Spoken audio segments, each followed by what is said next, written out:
শেষ হলো একটি কর্মমুখর সপ্তাহ। গেল 5 দিনে চলতি সপ্তাহের ব্যক্তি, প্রতিষ্ঠান, রাষ্ট্রের প্রাপ্তিযোগ্য ব্যয়ের লেনদেন হিসেব শেষে ভাগশেষে থাকলো কি, এসব জানাতে আমাদের আয়োজন ভাগশেষ। পুরো আয়োজনের সঙ্গে আছি আমি সাজিদ আরাফাত। দেশের কুটির, ক্ষুদ্র, ছোট ও মাঝারি খাতের শিল্প প্রতিষ্ঠানগুলোর জন্য সহজ শর্তে ঋণ সুবিধা নিশ্চিত করতে 25,000 কোটি টাকার প্রাক অর্থায়ন স্কিমের মেয়াদ বাড়ানোর ঘোষণা দিয়েছে বাংলাদেশ ব্যাংক। 2022 সালে ঘোষিত এই স্কিমের মেয়াদ জুলাইয়ের শেষ হলেও পুনরায় এই নির্দেশনা চালু থাকবে, এক বিজ্ঞপ্তিতে জানিয়েছে বাংলাদেশ ব্যাংক। আমরা সেটি একটু দেখতে চাই, বাংলাদেশ ব্যাংক তাদের বিজ্ঞপ্তিতে কি বলেছে। যেটি বলছিলাম, ক্ষুদ্র, মাঝারি ও কুটির শিল্প খাতে যে ঋণ সুবিধা 25,000 কোটি টাকার যে প্রাক অর্থায়ন, সেটি অব্যাহত রাখার ঘোষণা দিয়েছে। অগ্রাধিকার খাত হিসেবে ঋণ সুবিধা অব্যাহত রাখার ঘোষণা, সেটি তারা বিজ্ঞপ্তিতে জানিয়েছে। 2022 সালের 19 জুলাই সিএমএসএমই খাতে পুনঃ অর্থায়ন স্কিম নামে 3 বছর মেয়াদী যে স্কিম, সেটি চালু করেছিল বাংলাদেশ ব্যাংক এবং 2023 সালের 31 জানুয়ারি প্রাক অর্থায়ন স্কিম নামে সেটি রূপান্তর করা হয়। এবং আমরা পরবর্তীতে দেখছি তারা বিজ্ঞপ্তিতে যেটি জানিয়েছে যে 2% সুদে তহবিল সংগ্রহের সুযোগ দেওয়া হয় ব্যাংক ও আর্থিক প্রতিষ্ঠানগুলোকে এবং গ্রাহক পর্যায়ে ঋণের সর্বোচ্চ সুদ হার 7% নির্ধারণ করা হয়েছে। বাংলাদেশ ব্যাংক সম্প্রতি এই তথ্যটি জানিয়েছে যে ক্ষুদ্র, মাঝারি ও কুটির শিল্প খাতে যে ঋণ সুবিধা, সেটির যে চলমান থাকবে সেটি কিন্তু তারা জানিয়েছে।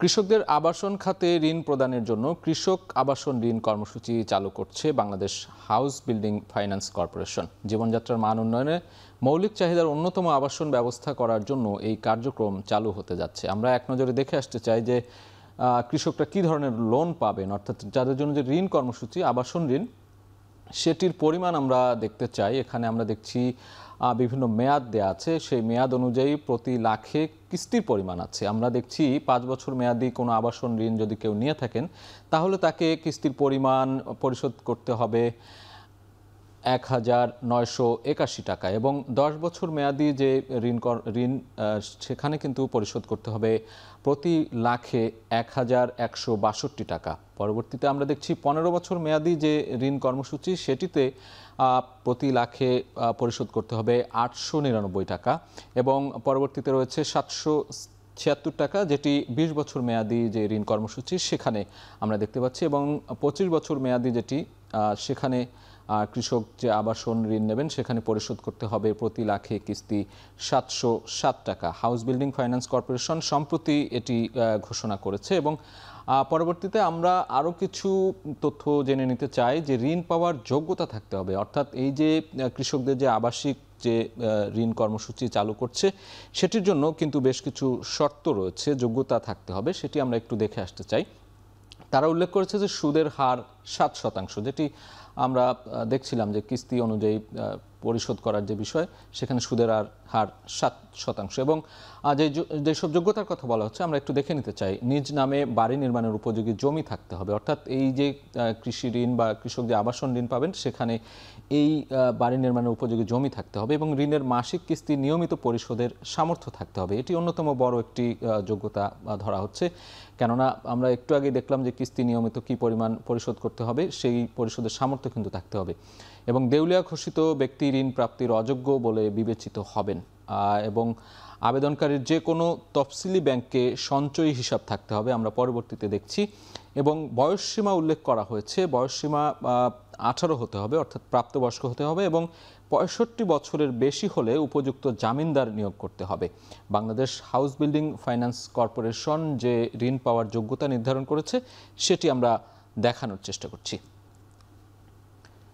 এদিকে দেশের ব্যবসা, বাণিজ্য, নির্মাণ ও পরিবহন খাতে কমেছে ব্যাংক ঋণ বিতরণ, ফলে বেসরকারি খাতের বিনিয়োগে ভর করেছে স্থবিরতা। বাংলাদেশ ব্যাংকের তথ্য বলছে 2025-26 অর্থ বছরের সেপ্টেম্বর শেষে বেসরকারি খাতে প্রবৃদ্ধি কমেছে 6.29%, যা গেল 22 বছরের মধ্যে সর্বনিম্ন। আমরা লোন ক্রাইসিসের যে বিষয়টি বলছিলাম সেটি একটু দেখে আসব। বিশেষ করে নির্মাণ খাতে ঋণের স্থিতি আমরা দেখছি, ঋণের পরিমাণ ডিসেম্বর 2024-এ ছিল 1,24,800 কোটি টাকা, সেটি চলতি বছর 2025-এর মার্চ মাসে এসে কিন্তু কমে দাঁড়িয়েছে 1,22,700 কোটি টাকা। অর্থাৎ এই যে নির্মাণ খাত থেকে শুরু করে বেসরকারি বিভিন্ন বিনিয়োগ বা বেসরকারি বিভিন্ন উদ্যোগ উদ্যোক্তা পর্যায়ের যে জায়গাগুলো রয়েছে সেখানে কিন্তু ঋণের পরিমাণ অনেকখানি কমেছে। পরবর্তীতে আমরা দেখব জুন 2025 আমরা দেখছি 1,21,500 কোটি টাকা, সেটিও কিন্তু অনেকখানি কমেছে। এ পর্যায়ে দেখছি আমরা ব্যবসা বাণিজ্য খাতে ঋণের স্থিতি আমরা দেখছি ডিসেম্বর 2024-এ ছিল 5,33,700 কোটি টাকা, যেটি মার্চ 2025-এ কিন্তু একটুখানি বেড়েছে। আমরা দেখছি 5,50,800 কোটি টাকা এবং জুন 2025 অর্থাৎ মার্চের পর এই কয়েক মাসের ব্যবধানে জুন মাসে কিন্তু সেটি আবারও কমেছে। 5,46,500 কোটি টাকা আমরা দেখছি ব্যবসা বাণিজ্য খাতে যে ঋণের স্থিতি সেটির পরিমাণ, অর্থাৎ খানিকটা কিন্তু মাঝখানে বেড়ে গেলেও আবারও কিন্তু কমতির দিকে আমরা দেখছি। বাংলাদেশ ব্যাংক এই তথ্যসূত্রগুলো কিন্তু জানিয়েছে। এবং পরবর্তীতে আমরা আরেকটি দেখতে চাই বিষয়, যেটি হলো যে কেন কমছে আসলে এই ঋণ। বেসরকারি খাতে সার্বিক প্রবৃদ্ধি ঋণ কমেছে 6.29%। এবং কেন কমছে সেটি আমরা একটু দেখে আসবো। সেই পয়েন্টগুলো আমরা এখানে দেখতে পাচ্ছি। খেলাপি ঋণের পরিমাণ বাড়ায় কমেছে ঋণযোগ্য তহবিল। এক বছরে খেলাপি ঋণ বেড়েছে প্রায় 3 লাখ কোটি টাকা। এই যে বিষয়গুলো বলছিলাম, বাংলাদেশ ব্যাংক যে তথ্যসূত্রগুলো দিয়েছে সেগুলোর কারণে কিন্তু এই ঋণের পরিমাণ কমেছে। আমরা দেখছি বেসরকারি খাতে সার্বিক প্রবৃদ্ধি যে ঋণ সেটি কমেছে এবং জুন শেষে খেলাপি ঋণ বেড়ে দাঁড়িয়েছে 5,30,428 কোটি টাকা। এবং পরবর্তীতে দেখছি বেসরকারি 25টি ব্যাংক ব্যবসা বাণিজ্যে ঋণ দেয়া বন্ধ রেখেছে এবং মার্চে মেয়াদি ঋণের পরিমাণ ছিল 3,85,900 কোটি টাকা। পরবর্তীতে আমরা জুনে আমরা দেখছি সেই মেয়াদি ঋণের পরিমাণ 3,81,300 কোটি টাকা, অর্থাৎ বেশ খানিকটা কিন্তু কমেছে আমরা দেখছি। এসব কারণে কিন্তু এই যে ঋণ প্রবৃদ্ধির যে হার সেটি কিন্তু কমেছে। এ পর্যায়ে দেখে নেব সপ্তাহ শেষে বৈদেশিক মুদ্রার বিনিময় হার। বৈদেশিক মুদ্রার বিনিময় হার আমরা দেখছি, মুদ্রাগুলো আমরা নাম দেখছি এখানে ডলার রয়েছে। ডলারের ক্রয় মূল্য এই সপ্তাহ শেষে দেখছি আমরা 122.28 ক্রয় মূল্য 2 টাকা এবং বিক্রয় মূল্য 122.40 টাকা। ইউরোর ক্ষেত্রে দেখছি আমরা ক্রয় মূল্য 141.74 টাকা, পক্ষান্তরে সেটি বিক্রি হচ্ছে 141.92 টাকায়। পাউন্ড 160.55 টাকা ক্রয় মূল্য, বিক্রয় মূল্য 160.78 টাকা। রুপির ক্ষেত্রে কিন্তু আমরা অপরিবর্তিত দেখছি, ক্রয় মূল্য বিক্রয় মূল্য দুটি সমান রয়েছে, 1 টাকা 38 পয়সা এবং ইউয়ান 17.18 টাকা ক্রয় মূল্য এবং বিক্রয় মূল্য 17.21 টাকা। পরবর্তীতে আরও বেশ কিছু বৈদেশিক মুদ্রা রয়েছে, আমরা একটু বিনিময় হার দেখে আসতে চাই। ইয়েন রয়েছে 0.78 টাকা ক্রয় মূল্য, বিক্রয় মূল্য কিন্তু একই অপরিবর্তিত 0.78 টাকা। অস্ট্রেলীয় ডলারের ক্ষেত্রে দেখছি আমরা 79.94 টাকা ক্রয় মূল্য এবং বিক্রি হচ্ছে 80.08 টাকায়। সিঙ্গাপুরি ডলার 93.88 টাকা ক্রয় মূল্য এবং বিক্রয় মূল্য 94.06 টাকা। বাংলাদেশ ব্যাংক এই বৈদেশিক মুদ্রার যে বিনিময় হার সেটি।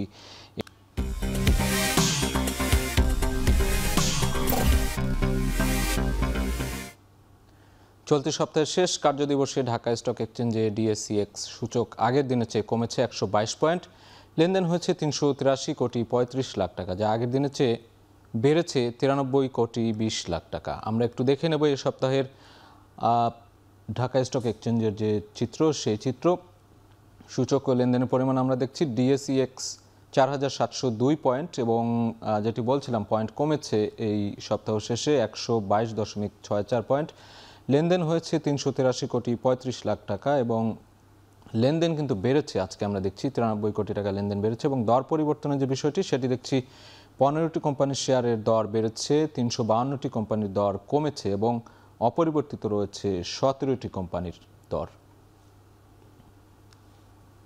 এ পর্যায়ে জানবো চট্টগ্রাম স্টক এক্সচেঞ্জের খবর। চট্টগ্রাম স্টক এক্সচেঞ্জে সিএএসপিআই সূচক কমেছে 11 পয়েন্ট। লেনদেন হয়েছে 7 কোটি 22 লাখ টাকা, যা আগের দিনের চেয়ে কমেছে প্রায় 2 কোটি 58,19 হাজার টাকা। এক নজরে সেই চিত্র আমরা একটু দেখে আসতে চাই। চট্টগ্রাম স্টক এক্সচেঞ্জ সূচক ও লেনদেন সিএএসপিআই 13,401 পয়েন্ট আমরা লেনদেন হয়েছে দেখছি এবং পয়েন্ট কমেছে 11.33 পয়েন্ট কমেছে। লেনদেনের পরিমাণ দেখছি 7 কোটি 22 লাখ 52 হাজার টাকা এবং লেনদেনের বিষয়টিও আমরা দেখছি এখানে কমে গিয়েছে 2 কোটি 58,19 হাজার টাকা। সপ্তাহ শেষে লেনদেনের পরিমাণও কম দেখছি আমরা। দর পরিবর্তনের যে বিষয়টি রয়েছে সেখানে দেখছি 20টি কোম্পানির দর বেড়েছে, 136টি কোম্পানির দর নিম্নমুখী দেখছি কমেছে এবং 4টি কোম্পানির দর আমরা দেখছি অপরিবর্তিত রয়েছে।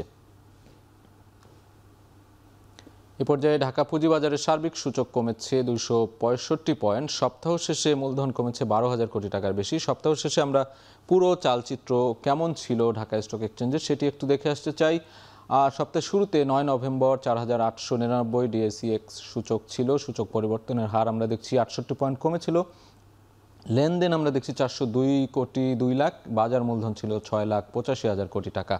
পরবর্তীতে 10 নভেম্বরেও কিন্তু আমরা সূচক পরিবর্তনের যে হার সেখানে দেখছি কমেছে, সেখানেও 39.17। লেনদেন হয়েছিল 356 কোটি 31 লাখ টাকা। বাজার মূলধন 6,83,000 কোটি টাকা, অর্থাৎ 9 তারিখের চেয়ে কিন্তু 10 তারিখে বাজার মূলধন অনেক কিছু কম ছিল। পরবর্তীতে 11 নভেম্বর বেশ ভালো অবস্থা দেখছি আমরা, 4,872 পয়েন্ট আমরা এখানে দেখছি এবং সূচক পরিবর্তন 12.1, অর্থাৎ এদিন কিন্তু বেড়েছিল এবং বাজার মূলধন 6,84,000 কোটি টাকা দেখছি আমরা। 12 নভেম্বরেও কিন্তু সূচক পরিবর্তনের যে হার সেটি আমরা দেখছি যে কমেছিল। লেনদেন 290 কোটি 1 লাখ এবং বাজার মূলধন 6,81,000 কোটি টাকা। সবশেষ 13 নভেম্বরে কিন্তু আমরা যে এটি আগেও দেখিয়েছি 383 কোটি টাকার বেশি লেনদেন হয়েছে এবং বাজার মূলধন 6,73,000 কোটি টাকা। মেহেরপুরে ঊর্ধ্বমুখী নিত্য প্রয়োজনীয় পণ্যের বাজার। তেল, চাল, ডাল সহ সব কিছুর দাম বাড়তি। মেহেরপুর হোটেল বাজার থেকে নিত্যপণ্যের সরবরাহ ও দরদাম নিয়ে বিস্তারিত জানিয়েছেন সহকর্মী মুজাহিদ আল মুন্না। মেহেরপুরে নিত্যপণ্যের বাজারে অস্থিরতা বিরাজ করছে। প্রতিনিয়ত ঊর্ধ্বমুখী হচ্ছে সব ধরনের জিনিসপত্রের দাম। বিশেষ করে মানুষের প্রয়োজনীয় জিনিসের মধ্যে সবচেয়ে বেশি যেটা প্রয়োজন সেটা হচ্ছে ভোজ্য তেল, যেটি গত কয়েক বছর ধরেই কিন্তু এক ধরনের অস্থিরতার মধ্য দিয়ে যাচ্ছে ভোজ্য তেলের বাজার। আমি যদি আজকের কথা বলি, আজ প্রতি কেজি ভোজ্য তেল মেহেরপুরে খোলা বাজারে বিক্রি হচ্ছে সর্বোচ্চ 190 থেকে 95 টাকা করে, যেটি গত কয়েক সপ্তাহ আগেও কিন্তু 180 থেকে 85 টাকা ছিল। এর পাশাপাশি সব ধরনের ডালই কিন্তু ঊর্ধ্বমুখী। বিশেষ করে মসুরির ডালটা কিছুটা কম থাকলে অন্যান্য যে সমস্ত ডাল সবগুলো কিন্তু 150 টাকা ছাড়িয়ে গেছে। অর্থাৎ প্রতি কেজি কলাইয়ের ডাল মেহেরপুর বাজারে বিক্রি হচ্ছে 170 থেকে 180 টাকা, মুগ ডাল 160 টাকা। এছাড়া মটরের ডাল বিক্রি হচ্ছে 90 থেকে 100 টাকা, ছোলার ডাল বিক্রি হচ্ছে 120 টাকা করে। এছাড়াও মশলার বাজারেও কিন্তু এক ধরনের অস্থিরতা বিরাজ করছে। সব ধরনের মশলার দামই ঊর্ধ্বমুখী। প্রতি কেজি এলাচ মেহেরপুর বাজারে বিক্রি হচ্ছে সর্বোচ্চ 6,000 টাকা করে, যেটি গত কয়েক মাস আগেও কিন্তু 5,500 টাকা বা 5200 টাকা ছিল। এছাড়াও দারচিনি বিক্রি হচ্ছে 2,000 থেকে 2,200 টাকা করে। প্রতি কেজি জিরা বিক্রি হচ্ছে 600 থেকে 650 টাকা করে। প্রতি কেজি লবঙ্গ বিক্রি হচ্ছে 1400 থেকে 1500 টাকা করে। প্রতি কেজি গোলমরিচ বিক্রি হচ্ছে 1400 থেকে 1500 টাকা করে। এরকম সব ধরনের বাজারই কিন্তু ঊর্ধ্বমুখী। আমি মেহেরপুর বাজারে কয়েকজন ক্রেতার সাথে কথা বলেছি, তারা আমাকে জানিয়েছেন যে বাজার নিয়ন্ত্রণ করতে বাজার মনিটরিংটা অত্যন্ত জরুরি। আমি কয়েকজন ব্যবসায়ীর সাথে কথা বলেছি, তারা আমাকে জানিয়েছেন পাইকারি বাজারে সবসময় ঊর্ধ্বমুখী হওয়ার কারণেই মূলত খোলা বাজারে বেশি দামে বিক্রি করতে হচ্ছে। আমার কাছে এই ছিল মেহেরপুরের নিত্য প্রয়োজনীয় জিনিসের দরদামের সর্বশেষ পরিস্থিতি। এদিকে নওগাঁয় খেজুর গাছের রস থেকে তৈরি হচ্ছে গুড়। কেজি প্রতি পাটালি গুড় 100 থেকে 120 টাকায় বিক্রি করছেন গাছিরা। 1 ঘন্টার এই বাজারে 1 লাখ টাকার খেজুর গুড় বিক্রি হয়। নওগাঁ শহরের পৌর গুড় বাজার থেকে বিস্তারিত জানিয়েছেন সহকর্মী আব্বাস আলী।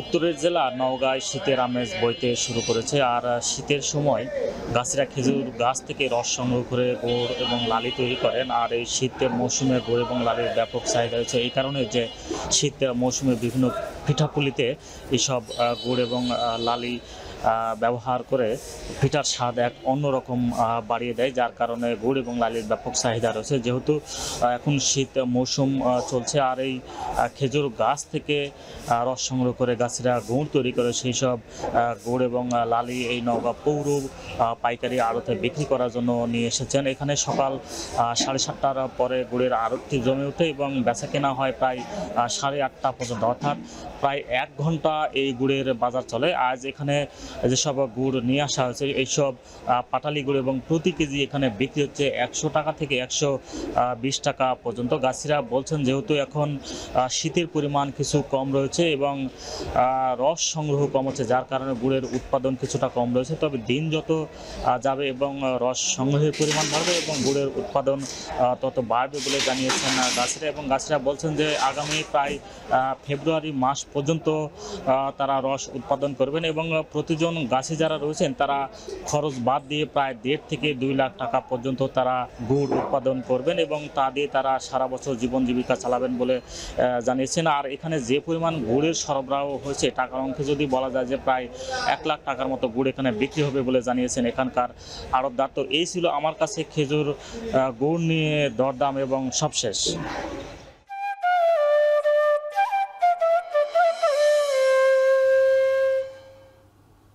ক্রেতা বিক্রেতায় মুখরিত অর্ধশত বছরের পুরানো জামালপুরের ঘোড়াহাট বাংলাদেশের একমাত্র ঘোড়ার হাট হওয়ায় বিভিন্ন প্রান্ত থেকে ক্রেতা বিক্রেতার আনাগোনা ঘটে এই হাটে। প্রতি হাটে 50 লক্ষ থেকে প্রায় 1 কোটি টাকার মতো বেচাকেনা হয়। জামালপুর সদর উপজেলার তুলসীপুর সাপ্তাহিক ঘোড়ার হাট থেকে বিস্তারিত জানিয়েছেন সহকর্মী জুয়েল রানা। বাংলাদেশের বৃহৎ এবং একমাত্র ঘোড়ার হাট হচ্ছে জামালপুরের তুলসীপুর। এটি সপ্তাহের বৃহস্পতিবার হাট বসে। এই হাটটির বয়স 50 বছরের বেশি। প্রত্যেক হাটে ক্রেতা বিক্রেতায় মুখরিত হয়ে ওঠে এই ঘোড়ার হাট। একটি বিষয় বলা চলে, জামালপুর ছাড়াও পার্শ্ববর্তী জেলা সিরাজগঞ্জ, গাইবান্ধা, টাঙ্গাইল, কুড়িগ্রাম, লালমনিরহাট, কুষ্টিয়া ছাড়াও বিভিন্ন জেলা থেকে এই হাটে ক্রেতামুখী বিক্রেতারা আসে। একদিন আগেই মূলত এই হাটে ক্রেতা বিক্রেতারা তাদের ঘোড়া নিয়ে উপস্থিত হয়। এমনকি এখানে 2 থেকে প্রায় লক্ষাধিক টাকার মূল্যের ঘোড়া কেনা বেচা হয়ে থাকে। অর্থাৎ এখানে প্রকারভেদে বিভিন্ন সাইজের ঘোড়া বিভিন্ন দামে হয়ে থাকে। অর্থাৎ বাচ্চা ঘোড়া 2,000 থেকে 5, 10, 15, 20,000 টাকাও বিক্রি হতে আমরা দেখেছি। পাশাপাশি মাল টানা যে ঘোড়া রয়েছে সেগুলো 30 থেকে 35, 40, 50,000 টাকাও বিক্রি হয়ে থাকে। আরেকটি বিষয় বলা চলে, শৌখিন যে ঘোড়া রয়েছে, দৌড়ের ঘোড়া বা রেসিং ঘোড়া বলা হয়, সেই ঘোড়াগুলো 50 থেকে 1 লক্ষ টাকা দামের ঘোড়া কিন্তু এই হাটে পাওয়া যায়। এমনকি এই ঘোড়াগুলো বিক্রি হয়ে থাকে। আরেকটি বিষয় বলা চলে, এই হাটকে ঘিরে এই এলাকার যে ব্যবসায়িক যে একটা পরিবেশ সেটি কিন্তু এখনো লাজুক অবস্থায় রয়েছে। এখানকার ব্যবসায়ীদের একটি দাবি হচ্ছে, দীর্ঘদিনের দাবি হচ্ছে, এই হাটকে কেন্দ্র করে যদি এখানকার আবাসন ব্যবস্থা আরো উন্নত করা যায়, স্যানিটেশন ব্যবস্থা নিশ্চিত করা যায়, পাশাপাশি অর্থনীতি লেনদেন করার জন্য ব্যাংকিং একটি ব্যবস্থা যদি চালু করা যায়, তাহলে ব্যবসায়ীরা স্বাচ্ছন্দ্যে এই হাটে ঘোড়া কেনা বেচা করতে পারে। আরেকটি বিষয় বলা চলে, এই হাটে কিন্তু সাপ্তাহিক হাট। এই হাটে 50 লক্ষ থেকে 1 কোটি টাকার উপরে ঘোড়া কিন্তু সাপ্তাহিক হাটে কেনা বেচা হয়ে থাকে। আরেকটি বিষয় বলা চলে, হাটের একটি বৈশিষ্ট্য হচ্ছে, এখানকার যে সকল ক্রেতা বিক্রেতা ঘোড়া কেনা এবং বেচতে আসে তারা কিন্তু ঘোড়ার যে মাল টানা করেছে সেই ঘোড়া কিন্তু শক্তি প্রদর্শন তারা দেখেই কিন্তু ঘোড়া ক্রয় করে থাকে। অর্থাৎ যে ঘোড়া বেশি শক্তি প্রদর্শন করতে পারে সেই ঘোড়ার দাম কিন্তু ততটা বেশি হয়ে থাকে। সব মিলিয়ে বলা চলে, এখন এই শীতকালে ঘোড়া কেনাবেচা একেবারে জমে উঠেছে। আর ঢাল সিজন হতে ঘোড়ার হাটেও আমরা পর্যাপ্ত ঘোড়া দেখেছি। এই ছিল জামালপুর থেকে ঘোড়া কেনাবেচার সবশেষ তথ্য। দর্শক, শেষ করছি এ সপ্তাহের ভাগশেষ। এখন টেলিভিশন ওয়েবসাইটে দেখতে ভিজিট করুন www.ekhon.tv। এছাড়া ফেসবুকে দেখতে ভিজিট করতে পারেন facebook.com/tv.ekhon। ইউটিউবে দেখতে ভিজিট করুন youtube.com/c/ekhontv।